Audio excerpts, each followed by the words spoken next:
A clipped silver dirham on a balance measures commerce more precisely than any surviving boast about battle. Its Arabic inscription began far from Scandinavia, where a monetary economy gave the coin an official value. By the time silver reached a northern market, weight could matter more than denomination or issuing ruler. Someone cut the coin, tested the fragment, and accepted it during an exchange whose details remain unknown. That small transaction exposes the problem with ranking Vikings as either better traders or better warriors. Both activities demanded ships, information, partners, and force, but success operated by completely different measures. War produced spectacular reports because attacked communities recorded danger, loss, punishment, and divine meaning. Trade usually left quieter remains: weights, workshops, imported objects, landing places, coins, and worn pathways. The evidence therefore counts activities unevenly before any comparison has even begun. Contemporary writers in England and Francia noticed fleets most urgently when those fleets threatened churches or rulers. Merchants completing ordinary exchanges rarely earned an annal entry, especially when their names carried no political importance. Archaeology restores some balance by revealing marketplaces that functioned across seasons and generations. Ribe developed as an early 8th century trading settlement before the conventional opening date of the Viking Age. Its divided plots, craft debris, beads, comb production, and coin finds document repeated work rather than one dramatic voyage. Hedeby later occupied a strategic junction between Baltic waters and routes leading toward the North Sea. Streets, jetties, workshops, defenses, and dense occupation show commerce requiring organization, maintenance, and political protection. Birka connected Lake Mälaren with Baltic traffic, while Kaupang served exchange around the Oslo fjord. These places differed in scale, chronology, authority, and trading partners, so they never formed one northern commercial corporation. Their shared importance lies in concentrating strangers, goods, measurements, crafts, and risks within recognizable meeting points. A successful merchant needed knowledge that a successful fighter might never possess. Quality had to be judged when glass, fur, cloth, metal, amber, wax, or soapstone changed hands.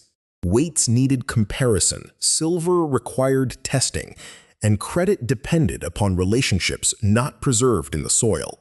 Languages and interpreters mattered wherever bargaining crossed communities, although the exact mechanics are poorly documented.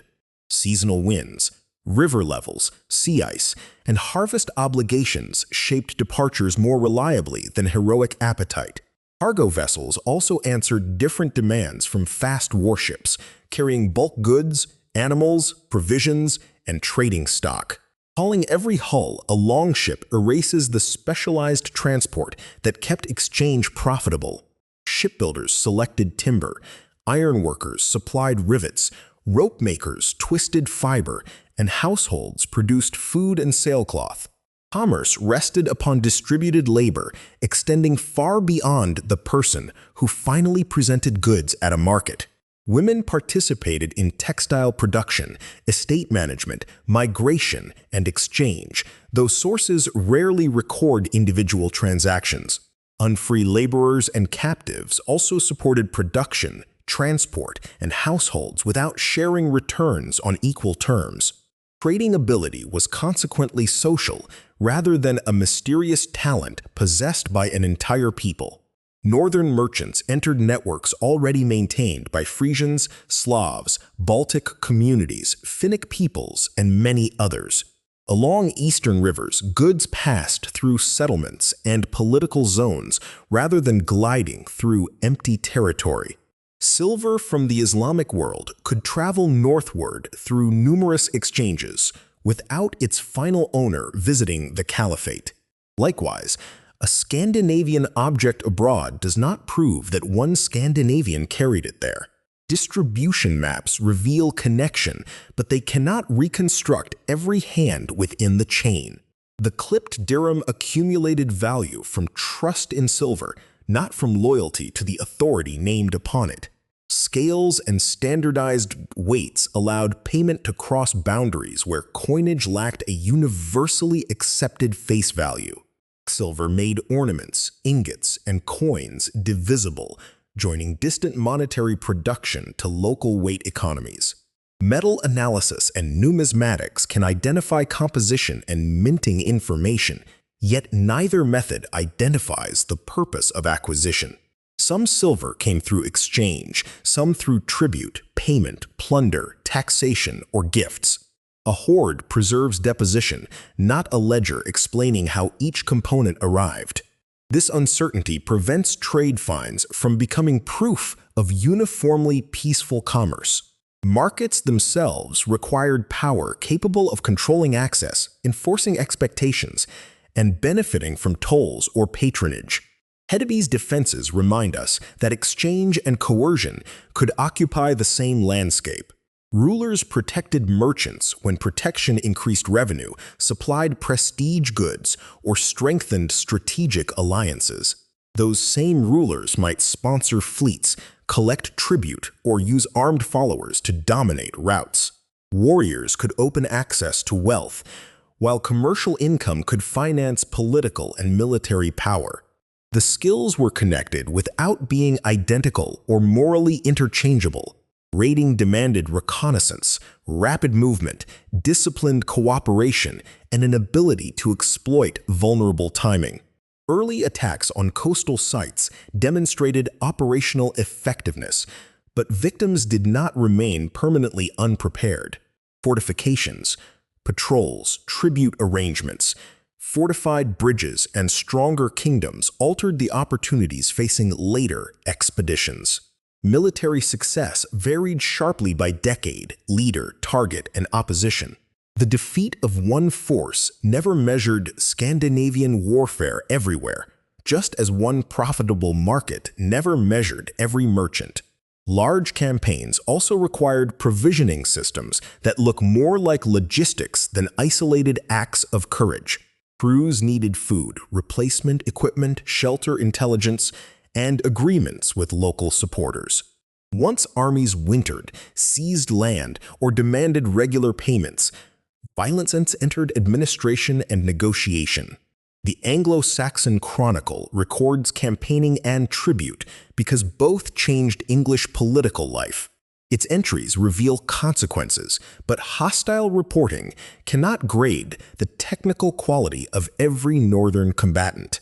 Weapon burials offer no statistical answer because grave goods express status and ritual as well as possible experience. Mass graves and battlefield archaeology can document particular violence, never an enduring national level of skill.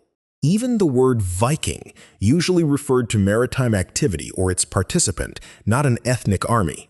Many people who enabled expeditions did not fight, and some travelers likely changed roles across a lifetime.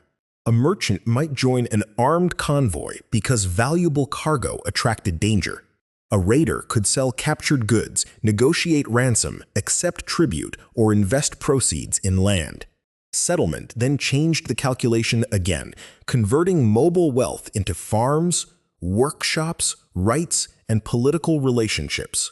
No surviving source records a clean professional boundary between northern trader and warrior.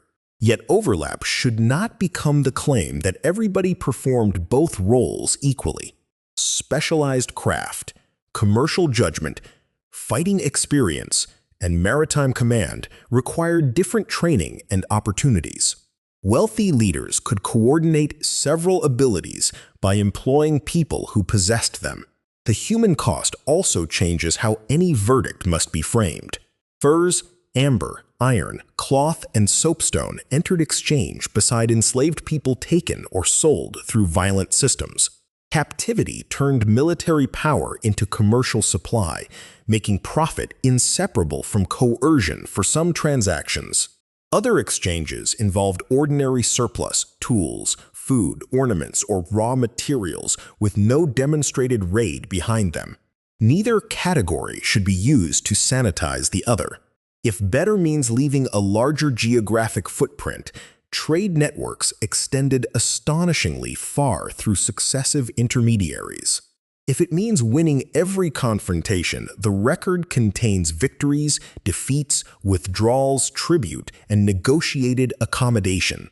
Should better mean sustaining communities, exchange and production operated more continuously than seasonal overseas warfare. However, merchants depended upon farmers, craftspeople, transport workers, rulers, and sometimes armed protection. Their achievement cannot be isolated as the genius of Viking traders alone. The label itself creates another distortion by awarding every northern transaction to Vikings. Scandinavians traded with societies that possessed their own expertise, ships, currencies, routes, and political interests. Foreign merchants also worked within Scandinavian ports, contributing knowledge that artifacts cannot always assign by origin. Commercial networks were cooperative, competitive, and unequal at the same time. Warfare followed a similar pattern because northern leaders recruited allies and adapted to opponents rather than acting within isolation. The strongest comparison, therefore, concerns systems, not supposed national character. Trade converted regional specialization into portable value through repeated trust, measurement, transport, and protection. Warfare concentrated force for shorter objectives, sometimes feeding the same circulation of silver, captives, and authority. One system could survive a failed voyage because many other exchanges continued elsewhere. A defeated army might disappear from a campaign while a market recovered through new partners and routes. That resilience makes commercial organization look broader, though not necessarily more admirable. It also explains why market debris can outlast the names of almost everyone who created it. No score can responsibly declare Vikings better traders than warriors across 3 centuries and several continents. The available record supports a narrower conclusion. Northern societies became exceptionally connected by combining maritime mobility with adaptable exchange and force. Their military reputation arose from conspicuous consequences recorded by those attacked. Their commercial reach appears through cumulative objects produced, transferred, divided, repaired, spent, and buried by countless participants. Returning to the Clipped Dirham, its missing half may have followed a completely different route.